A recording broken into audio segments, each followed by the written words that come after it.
Hey, this is Jason Finstad with Valhalla Realty. Today we're going to be covering home searches. This is the next step in the process of purchasing a home. This is where you're going to be going out and looking for homes.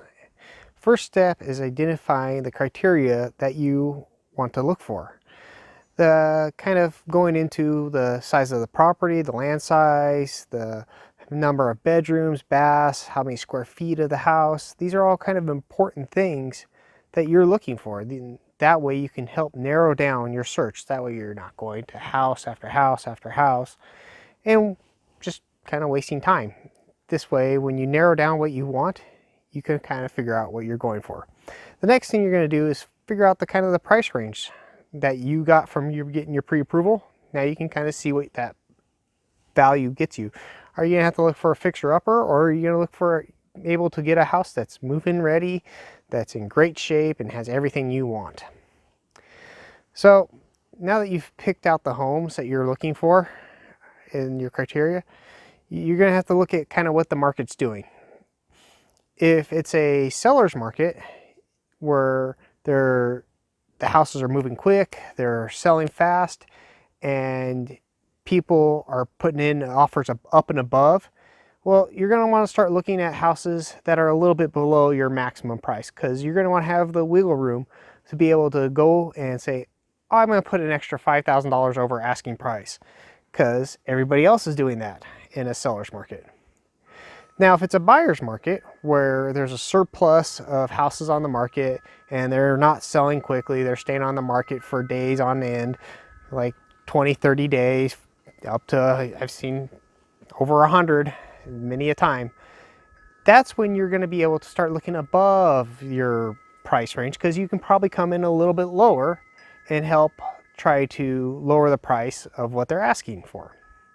So those are kind of two things to really look at when you're looking at buyers and sellers market, and they change from time to time. And right now we're kind of at a nice plateau, but it's going to change eventually. So after you pick out several houses that you really like, the next thing you're going to do is contact your agent and have them contact the listing agents of the houses that you like, and they will set up appointments so you can go look at these houses. Some houses have people living in them still, so you have to give warning. You can't just go, oh, I'm gonna go look at that house. No, you can't do that.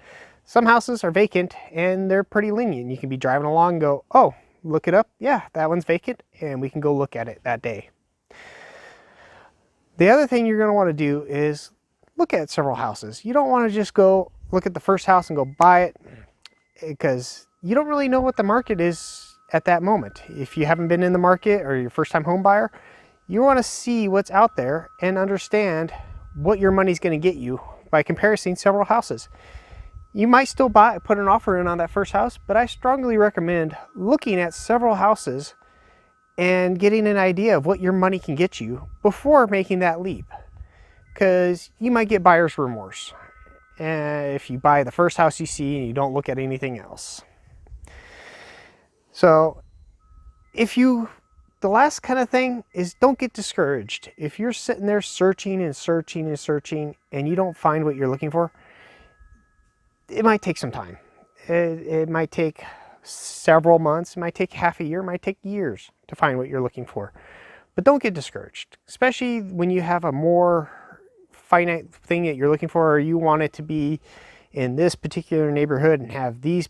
It's got to be a 4 or 5 bedroom house, and it's got to be on the east side of this particular town next to a river.